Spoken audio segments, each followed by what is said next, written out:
এই যে আমার সোনার চাঁদ, আর এই হচ্ছে আমার হীরের টুকরো। ঠিক আছে, এই দুজনের ভালোবাসাতে আমি অতিষ্ঠ হয়ে যাচ্ছি। এই মেয়েটা ল্যাপটা আমার দিনের ঘুম আর রাতের ঘুম সব কেড়ে নিয়েছে।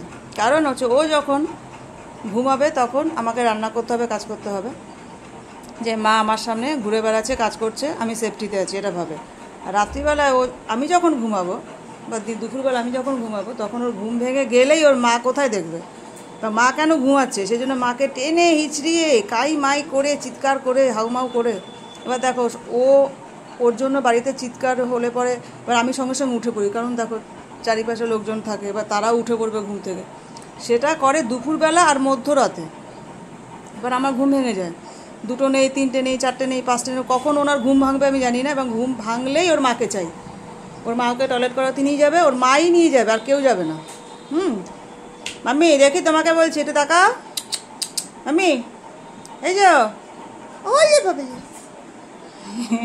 আচ্ছা ঠিক আছে, এবার নিয়ে যেতে হবে আমাকেই টয়লেটে। এবার আমার ঘুমটা ভেঙে গেল, তখন আর সহজে ঘুম আসতে চায় না। এই গেল এক কাণ্ড। এরপরে দেখো এর পায়ের দেখেছো একটুখানি কালো কালো হয়ে গেছে কীরকম পাটা, এটাতে অ্যালার্জি হয়েছে, অ্যালার্জির জন্য এরকম চুল করছে। তার জন্য দেখো কত ওষুধের আয়োজন, দেখো দেখতে পাইছো প্রেসক্রিপশান ডক্টরের। এই দেখো কত রকমের ওষুধ, দেখো যেগুলো হচ্ছে শ্যাম্পু, এটা হচ্ছে স্প্রে, দেখাচ্ছি দেখো, এটা হচ্ছে স্প্রে, এগুলো হচ্ছে ওষুধ। ঠিক আছে, এই হচ্ছে ব্যাপার। এখানে অনেক রকম ওষুধ আছে, অনেক অনেক। এই দেখো অ্যালার্জির ওষুধ। তো এই হচ্ছে ব্যাপার। এরপরে দেখো মজার বিষয় হচ্ছে, যখনই আমি ওষুধ খাওয়াতে ডাকবো এই যে চেয়ারের তলা ঢুকে থাকবে আর গ গ গ গ করে আওয়াজ করবে, তখন আর মাকে চেনে না। ঠিক আছে, আর ইনি হচ্ছে আরেকজন। ইনি কি করে, এনাকে তো আরও ওষুধ খাওয়ানো যায়ই না, এনাকে ইঞ্জেকশনের মাধ্যমে ওষুধ দিতে হয়।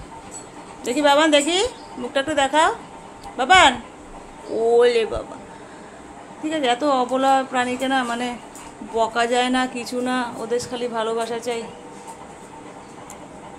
এরপরে দেখো আমাকে এই ওষুধগুলো মুখের মধ্যে ঢুকিয়ে দিতে হবে, একদম গলার ভেতরে, তাহলে হবে। কিন্তু এটা করা যায় ল্যাবের ক্ষেত্রে, কিন্তু একে করা যাবে না। এক ভীষণ রাগী, একে ওষুধ দিতে গেলে কামড়িয়ে দেবে একদম। তো দেখো এই দেখো ওদের জন্য এরকম গ্রিল লাগানো হয়েছে, কোনো লোকজন আসলে ওদের গ্রিলের ভেতরে আটকে রেখে তারপরে লোকজন আসে, দেখতে পেয়েছি। এই দেখো এই হচ্ছে অবস্থা। এই দেখো পিঠ চুল করছে, এটা পিঠ চুলকানোর জায়গা এটা ওদের। তো যাই হোক, এদের মতো বন্ধুও হয় না, আবার এরা না বুঝে জ্বালা, এটাও ঠিক। তো দুটো মিলেমিশে দুটোই আছি, ভালোও আছি মন্দও আছি, এই হচ্ছে ব্যাপার। তো ভিডিওটা একটু বড় হয়ে গেল, রাখলাম, টাটা বাই বাই।